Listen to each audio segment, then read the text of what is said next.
میں آپ سے یہی کہنا چاہتا ہوں، کبھی اپنی تعداد کی طرف مت دیکھو۔ بچھڑے ہوئے ہیں تو کیا ہوا، ٹوٹے ہوئے ہیں تو کیا ہوا، گھر بار نہیں ہے تو کیا ہوا، اتنی بات تو ہے کہ تمہارا سینہ اب بھی نبی کے نام پر دھڑک تو رہا ہے، حضور کے نام پر مچل تو رہا ہے۔ اب جب بھی مؤذن پکارتا ہے اشہدو ان محمد رسول اللہ، تم اپنے انگوٹھے لبوں سے لگا کر آنکھوں سے لگا لیتے ہو، چوم کر کے آنکھوں سے لگاتے ہو۔ یہ اس بات کی علامت ہے کہ سب لٹ گیا ہے، لیکن نام مصطفیٰ کی قدر و قیمت ابھی بھی سینے میں موجود ہے۔ اگر اتنی دولت تمہارے پاس ہے تو پھر نا امید ہونے کی ضرورت نہیں، اب کسی اور سے خوف کھانے کی ضرورت نہیں۔ یہ جو ہلکی ہلکی شمع ہے، بس اس کی لو کو تھوڑا اور بڑھا دو، تھوڑا اور بڑھا دو، تھوڑا اور بڑھا دو، پھر میں کہتا ہوں تمہیں نہ میدان میں اترنے کی ضرورت ہے، نہ کسی سے جنگ کی نوبت آنے کی ضرورت ہے، نہ مقابلہ کرنے کی ضرورت ہے۔ بس تم صرف چہل قدمی کرو عشق مصطفیٰ کے نام پر، پھر دیکھنا مصلی وہ بچھائیں گے، امامت تم کیا کرو گے، عمارت وہ بنائیں گے، اذان تم کیا کرو گے۔ سبحان اللہ۔ بات صرف اتنی ہے، سینہ ہو تو مصطفیٰ کے عشق میں دھڑکنے لگ جائے۔ میں بات کرتا ہوں سلطان الہند معین الدین غریب نواز کی، جب وہ ہندوستان آ رہے تھے، یہ وہ وقت تھا جب شہاب الدین غوری شکست کھا کر واپس جا رہا تھا۔ شہاب الدین غوری کے پاس 1.5 لاکھ کی فوج تھی، ہاتھی گھوڑے ساز و سامان سب سے، لیکن یہاں کے راجے مہاراجاؤں سے شکست کھا کر جا رہا تھا۔ جب غریب نواز آ رہے تھے 8 فقیروں کے ساتھ، اور ایک روایت میں 40 فقیروں کے ساتھ آ رہے تھے، راستے میں ملاقات ہو گئی۔ بادشاہ نے اپنے قاصد بھجوائے، پوچھا دیکھنے میں تو درویش مسلمان لگتے ہیں، کدھر کا سفر ہے، کہاں جا رہے ہیں، پوچھاؤ۔ قاصد آیا، پوچھا بابا کہاں جا رہے ہو؟ غریب نواز نے کہا ہندوستان فتح کرنے جا رہے ہیں، ہندوستان فتح کرنے جا رہے ہیں۔ تو بادشاہ کو جب یہ خبر ملی تو ہنسنے لگا، ہماری 1.5 لاکھ کی فوج ہے، ہاتھی گھوڑے ساز و سامان ہے، اور یہ 8 فقیروں کی جماعت جا رہی ہندوستان فتح کرنے کی بات کر رہے ہیں۔ وہ ہنسنے لگا۔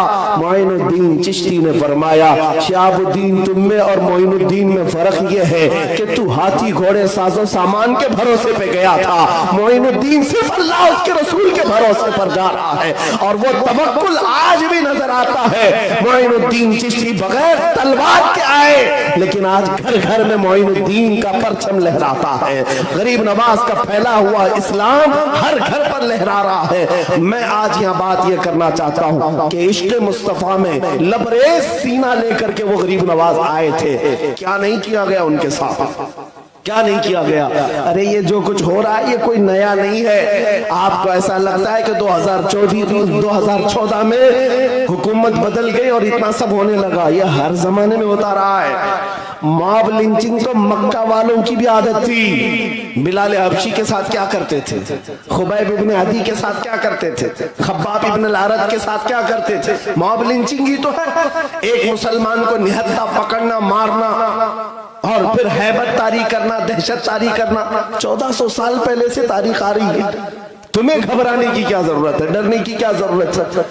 یہ ہر زمانے میں ابو جہل ہوتے رہیں گے، لیکن اللہ کی شان یہ ہے ہر زمانے میں یزید کے مقابلے میں کوئی حسین ضرور آتا رہے گا، بے شک بے شک، غلام حسین ضرور پیدا ہوتا رہے گا، پرچم اسلام وہ لہرائے گا۔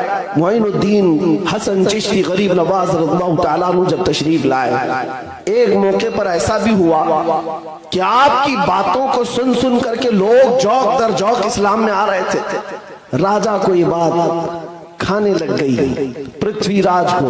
اس نے سوچا کہ اس فقیر کا راستہ روکنا ہے، کئی حربیں اپنائے، کئی حربیں پولیس بھیج کر کیا کیا کیا، لیکن اس نے دیکھا کہ یہ درویش ہے، فقیر ہے، تو ہمارے بھی دھرم کا کوئی پنڈت ہی اس کا مقابلہ کر سکتا ہے۔ تو اس کے دھرم کا ایک بہت بڑا مہنت تھا، پنڈت تھا، اس کا نام تاریخ میں رام دیو بتایا گیا ہے، یہ والا نہیں ہے، یہ والا کوئی مہنت بھی نہیں، پنڈت بھی نہیں، غریب نواز کے زمانے کا رام دیو، وہ دونوں آنکھ والا تھا۔ اس کو راجہ نے بلا کر کے کہا کہ اس فقیر کا مقابلہ کرنا ہے۔ وہ جادوگری میں بھی ماہر تھا، بڑے سے بڑے جادو کی کلائیں جانتا تھا۔ پہلے اس نے دیکھا اور پوچھا کہ فلاں فقیر جو چند دنوں پہلے اونٹوں کو بٹھا دیا تھا وہی؟ کہا وہی ہے۔ تو اس نے کہا یہ میرے بس کا کام نہیں، میں اس کے ساتھ شاستروں سے مقابلہ نہیں کروں گا۔ جب راجا نے بہت زیادہ زور دیا تو رام دیو نے کہا ٹھیک ہے میں جادو کے منتروں سے اس کا مقابلہ کروں گا، آپ مجھے اجازت دیں۔ بادشاہ نے کہا، راجا نے کہا ٹھیک ہے۔ کہا اس کے ساتھ اور بھی پجاری، تقریباً 250-300 پجاری، اور سب کو اس نے منتر سکھائے اور کہا میں جو بولوں وہ بولتے جانا، اور جائیں گے ہم مقابلہ کریں گے، اس لیے کہ ہمارے جو جادو کے منتر یہ پڑھنے کے بعد اس فقیر کا کوئی کام ہم پر اثر نہیں کرے گا۔ یہ چل پڑے 300 لوگوں کا قافلہ۔ سرکار غریب نواز اس وقت اپنے خیمے کے باہر مصلی بچھائے بیٹھے تھے، عصر کی نماز پڑھ رہے تھے۔ آپ کے خادم نے خبر دی نماز کے فوراً بعد کہ ایک بڑی جماعت آ رہی ہے پجاریوں کی اور کچھ منتر پڑھتے ہوئے آ رہے ہیں۔ سرکار غریب نواز نے حصار کھینچا اپنے پاس اور اپنے خادم کو بھی بٹھایا، کہا ان کا کوئی دعویٰ اثر نہیں کرے گا۔ اس کے بعد وہ قریب سے قریب آتے گئے، اتنے دور آ گئے کہ سیدھے وہ رام دیو غریب نواز کے مصلی کے پاس آیا۔ جب حضرت سرکار غریب نواز سجدے میں تھے، سر اٹھایا، خادم سے کہا کہ ان کو پلٹ جانے کے لیے کہو، لیکن وہ نشے میں چور تھے۔ کہا کہ ہم اس درویش سے، اس فقیر سے بات کرنے آئے ہیں، خادم سے، غلام سے نہیں۔ سرکار غریب نواز نے اپنا چہرہ پھیرا، اس وقت آپ کی آنکھوں میں جلال تھا۔ جیسے ہی آپ نے اس مہنت کو دیکھا، اس کا پورا جسم کانپنے لگ گیا، کپ کپی تاری ہو گئی، ایسی کپ کپی تاری ہوئی کہ وہ غش کھا کر گر پڑا اور تڑپنے لگا زمین پر۔ حضرت سرکار غریب نواز نے پانی منگوایا، اس کے سینے پر چھڑکاؤ کیا۔